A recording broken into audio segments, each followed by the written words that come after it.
Okay, we're live. Okay, let's record. 3, 2, 1, go. Hello, everyone. Welcome to, I think, episode 76 on the In30 Network. We are talking about DefCon, and not the big, huge hacker conference that happens every year in August in Las Vegas. But actually, somebody reached out to me and said, hey, DefCon's doing something at TriBeCa, the TriBeCa Film Festival in New York City. Would you like to come? Friend of the show, Peter Teo. And I said, absolutely, sure, I would like to come. So he goes, okay, I got you a ticket. So I went there today, and boy, was it fun. It was, first off, it was a double-edged sword. So it was very, very bare bones. There was very few people there, mainly because they didn't promote it enough. And that's a different story. But the good part about it was I had all this one-on-one time with all the DEF CON people showing me how to do all these cool things. And what I walked away with is, I think, my new toy and my new hobby like in Tom's heart is now picking locks. I love picking locks. And yeah, so I spent 3 hours. I got there at 9 o'clock and I sat next to somebody. He's like, do you know how to pick locks? I said, I know what a lock is. And in 3 hours, I was picking master locks. He was showing me everything, and now I'm scared that nothing will ever be secure again. Yeah, but you know, the thing that comes with picking locks is a fantastic skill. But if you look at it from a security perspective, it's way easier to throw a brick through a window. Like, if you don't care about subtlety or damage to property, just go through the wall, go through the window. The lock is there as a formality. Well, that's what I was learning. I was learning about the idea of just deterrence, and it goes. And then we'll talk more about this later. But yeah, just throw a brick through a window if you're trying to get in. I mean, the guy was telling me, hey, look, I have 15 seconds to open this lock, because when you're kneeling down, you have about 15 seconds to look for something. And if you can't get it done, you need to find another way. The problem is that I think a swift kick to the door would do an equally good job. Because yeah. I think it's more social engineering. People are generally not going to – they're going to care more that you're kneeling down. But if, like, you kick a door down, I think they're just going to say, like, oh, you needed to get in. I don't think they'll even care. Yeah. And you could even – if you're a decent social engineer, you can even play it off like, yeah, I locked myself out of my flat. This is horribly annoying, and I'm going to have to pay to get this replaced. And act, like, really angry and kind of – miffed at the whole situation. They'd be like, oh man, that sucks. I hope your day gets better, and walk on. And that's what they were trying. I mean, they were explaining it as you're trying to do it without just basically being very stealth. You're trying to open something, get your information, whatever you needed out. And again, the whole disclaimer is you're doing this on yourself. You got locked out of your house. You get locked out of your house. You definitely don't want to put a brick through the door. Because now you have to or the window, because now you have to replace that. And now you're leaving yourself up again for vulnerabilities while you replace it and everything else. But it was just so interesting to see what is secure versus what's not secure, or what to look out for, and just how easy it is to pick just about anything. Oh, yeah. I actually, at a job I worked at, I lost the keys to my overhead bin. And that's where I keep, a bunch of food and snacks. So what I did for, a year and a half at that job is I would just open it with my lock picks, because it took 3 or 4 seconds. It was the same as digging my keys out of my pocket. And it opened every time. So it's a useful skill to have, if anything, just for the novelty of it. I mean, yeah, it's very hard. It's a good show-off tactic, but I mean, I don't think I'm going to be at the gym locker sitting there. I think a pair of ball cutters would do equally the same thing. Yeah. If at the end of the day, the lock is a social construct, right? In the vast majority of cases, the lock is not real security. It's just there to as you were saying, it's there as a deterrent. It's there to make people walk by it. And he was showing me some crazy locks, things that prevented you from cutting the hook part of it. It was just, and why locks, what is so special about them, and why we're picking them, and how it can work, and everything else. I was fascinated. I sat there for 3 hours, and it was great. We got one-on-one time because it wasn't, like I said, highly publicized. They didn't run a lecture to show everyone and then said, here, go. It was, okay, what do you want to learn? And I'm assuming, and they were explaining this is almost how real DefCon works out in Vegas, except it's just on a much larger scale. Right. So then, I mean, we went to lunch, and then I came back, and I saw I'm going to say this word, tamper resistant village. Basically, they're just showing you how when you put those tamper locks on things, how really tamper evident they are. How peeling off a sticker or anything else is just simple. I mean, it was dead simple to peel off those stickers. I don't know if you have any knowledge of that, Tom. A slight bit. I have a slight bit of experience with new Lenovo hardware, and those tamper-proof stickers are horrible. We were able to, open the laptops we got came in bags, and for the warranty, so you could return them at full price to make sure you didn't open them.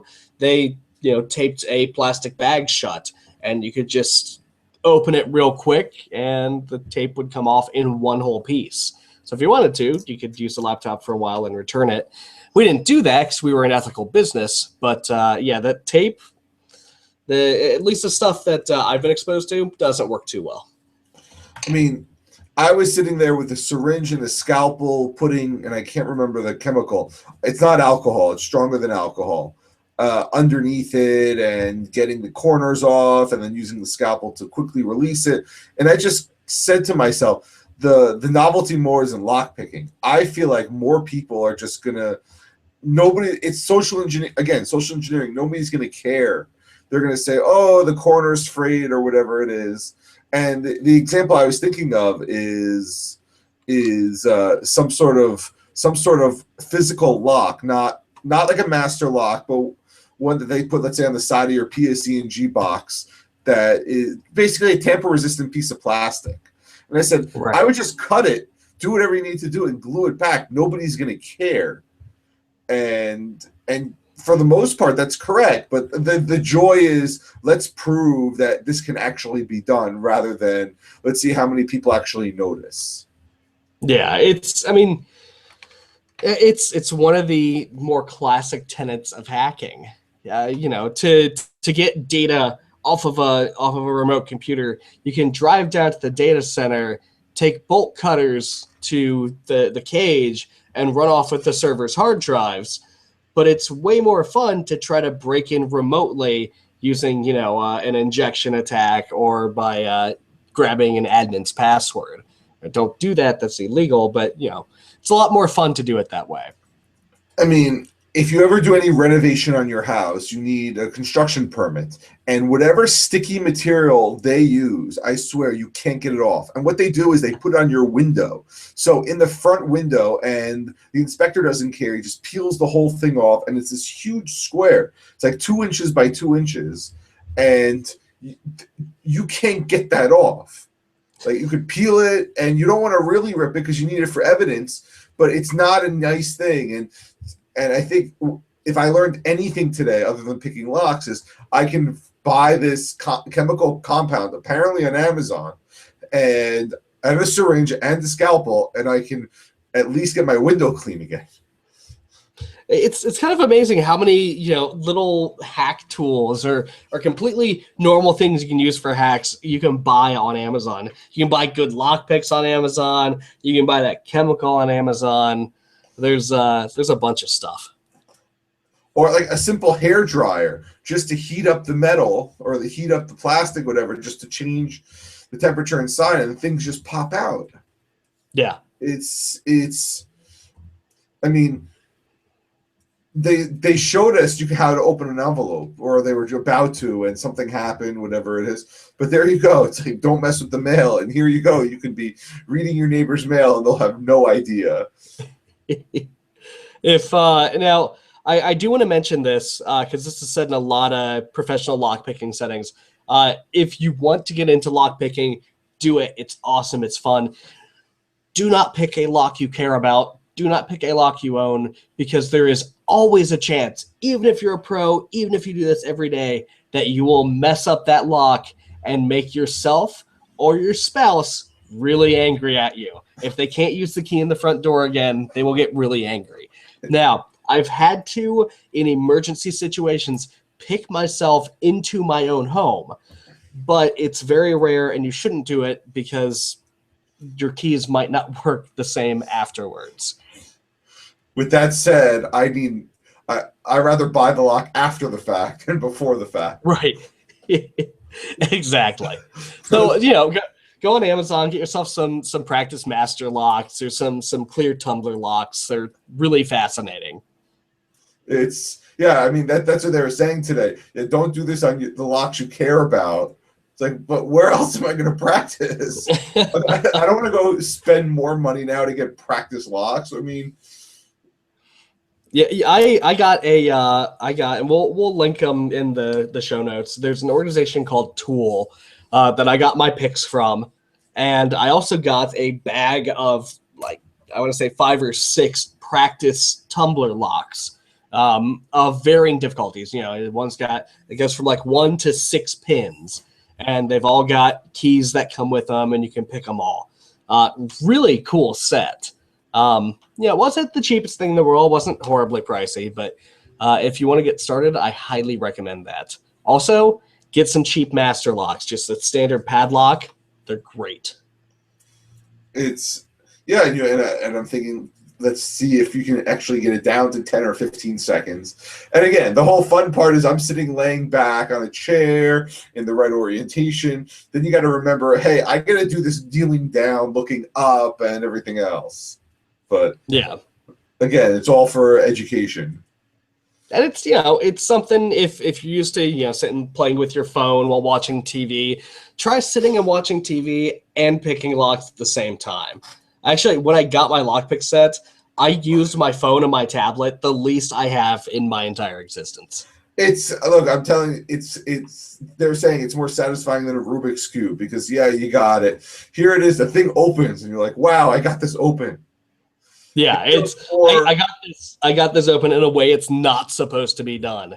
So then after that, I learned how to solder again. I was a horrible solderer back in high school, but they gave me some little ladybug type electrode that we made it light up, and that was interesting because I was seeing other people at that point. I guess the film festival was letting out, so more and more people were coming in, and they were all, wow, I didn't know any of this existed, and the booth started filling up. But I got to practice soldering, which again is another art form that you're either really good at or really bad at, but is really useful. Yeah, eventually when I decide to build my own mechanical keyboard, I'll be getting a nice soldering station so we can see how terrible I am at it. The last time I did it, it was really nasty. It was not good, but we'll see. I might even show it off. So we played around with that. I got some, like I said, some ladybug with a photo cell that would trigger some LEDs. They had some Simon Says kits, some other stuff, and then finally they had the cryptography area. That wasn't too heavily guarded there because mainly people were talking in theory how to break this, and at that point people wanted more hands-on stuff than theoretical how to break this stuff. But I got into a good conversation on secure instant messengers and the pros and the cons, and it all boils down to, you know what, it's where your friends are, and you're going to have to either move them over or not talk to them if you're going to send anything secure. So did they mention anything by hand? Or by name, or did they give examples of things to stay away from? I want to get something that's brand new, and I downloaded it. It's called Wickr, Wickr, and it had the most amazing key exchange combination.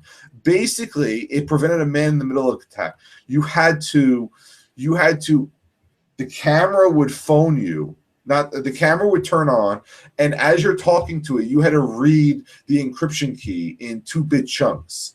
Then it would send all of that to the person. So from me to you, and then as you say it, Tom, let's say you open it up, you're matching that by what the person's saying. So a man in the middle would have to fake your photo and fake you reading it and fake the correct answer. Okay, that is pretty rad. The problem is the same problem as everything else. Who are you going to get to do this? I mean, right. Yes, we can do this and all this other stuff. And is it secure? Yes, it is.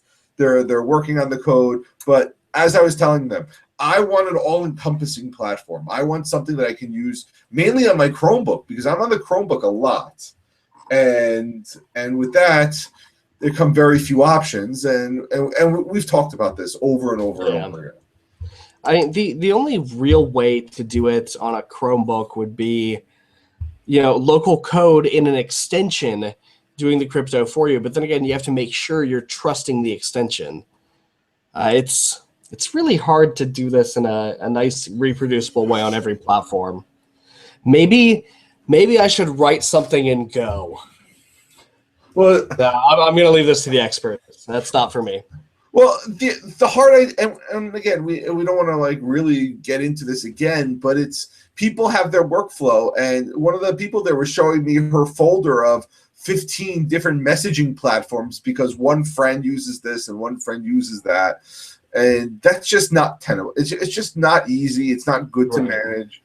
Just we need to find one of the big guys need to start doing something and going from there. And I know you like OTR with Pigeon or Adium, and I'm still stuck on the fact that it's from 1998, or it looks from 1998. But again, I'm on the Chromebook a lot. I'm all over. I'm on the my mobile device now is my phone or my Chromebook, and it's hard from there. So again, we're still waiting for that killer messaging app that does all of that. Yeah, and we'll see.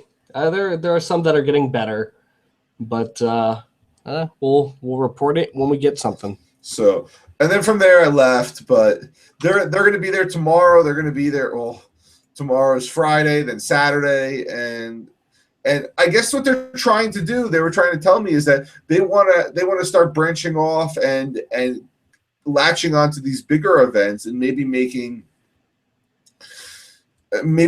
these little mini villages so more people can experience it, rather than going to Las Vegas and having this massive convention that it really is overwhelming. If you have never been to a more like a 5 or 10,000 person convention, it is big.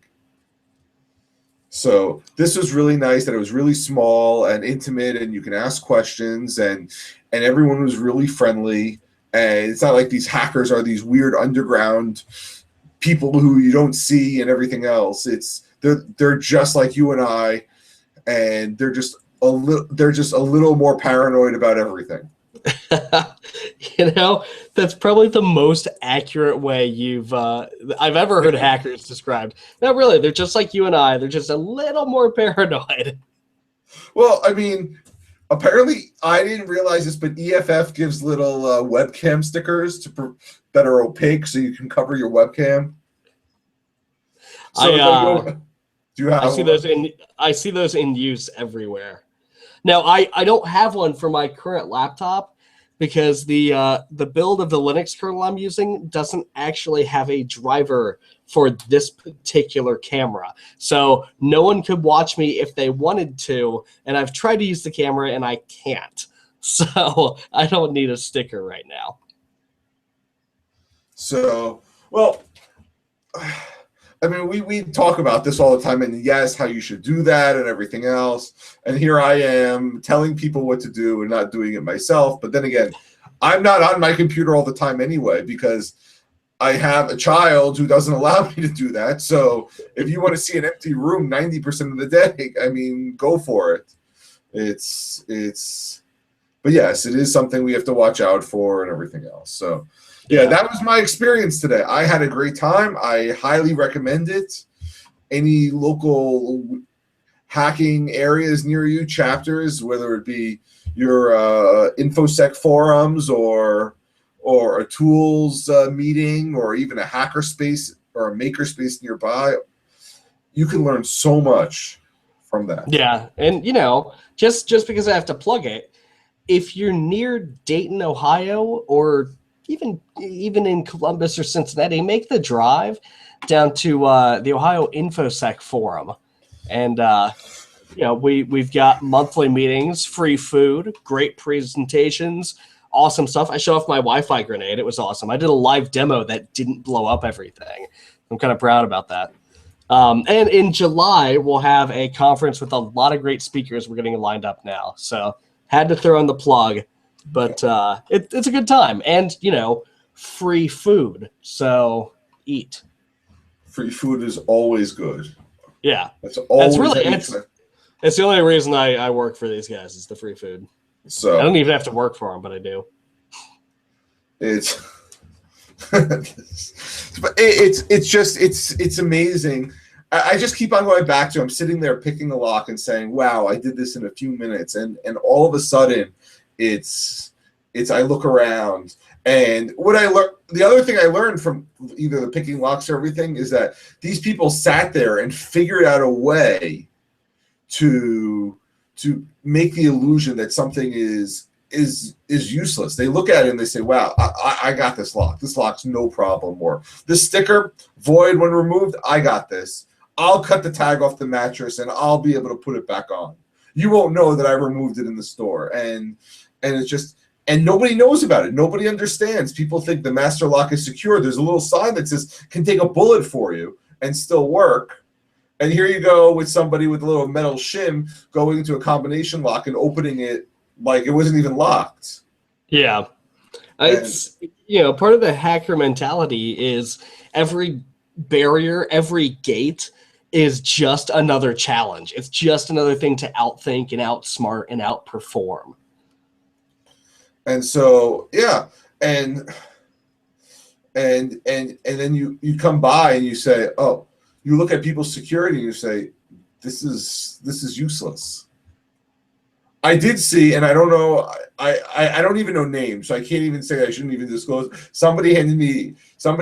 I was overhearing two people swap business cards, and the one guy goes, you really work for this company? He goes, no, but I wanted to see if anybody would notice. And it looked 100% legitimate. Oh, that's fantastic. I was like, and then I heard another story, and I hope I don't get in trouble for repeating it. And here it goes by just social engineering. A friend, these two people lived together. He wanted to troll his roommate, so he spent a whole ton of money on targeted Facebook ads. just for his roommate. So he knew everything about his roommate. So he would target it specifically to his roommate about like the weirdest stuff. And his roommate had no idea that he was being targeted with Facebook ads. Oh, that's fantastic. And I was like, why didn't I think of that? That's something that I would have eventually. That's like one of those things you think about in the shower and you do. That's like the greatest. Oh, you really don't like someone? That's what I would do. Get Facebook ads. Like $100 for like a couple months. You have to make sure that they don't use ad block though, or else the joke that's what I was wasted. That's what I was thinking. I was thinking to myself, you guys are all smarter. You would just use ad blocker. Like, I don't get it. I mean, but that's Wait, great. Ads? What are ads? I'm a bad internet citizen. I use ad block. Well, yeah. Now you can get Google Contributor. Now you can donate to websites to show you slightly less ads. I'm good with that. I've actually used ad block on sites, and in the frame of the ad, they'll say, "Hey, it's cool you want to use an ad blocker. I hate ads too, but I don't make any money from this. Can you donate? There's a button, and like add an arrow to a button." I said, "Okay, yeah, you got me. You're fine with me using ad blocker. I'm fine with giving you a couple bucks." So I feel obliged to donate whenever I see those. I just take off when a website says, "Hey, we're noticing you're using an ad blocker." I just disable it. I said, "You know what? You figured out the JavaScript code to do it. I'll just disable it." And usually those websites are actually not that intrusive with ads. Right. It's like one here, it's one there. It's not like CNN where there's 99% ads and like one line of content per page. Or the top 30 best whatever, and you have to click through 40 slides because 5 of those slides contain ads. Yeah, it's legitimate content. And I will disable it on sites that I like and I frequent. So on Reddit, for instance, I'll let Reddit ads through because they're not intrusive, and most of the time they're halfway decent. So at this point we're 25 minutes in. I don't have any. We had another topic. We were going to talk about what happens if you want to remove yourself from the internet. Now that you're on it, you realize you had more security. But it takes longer than 5 minutes to talk about. So I say we end early and maybe push it to next week. Sounds good to me. So, okay. Until next time, I'm going to say bye, and we will see you all next week. Have a good day. See you guys. Bye.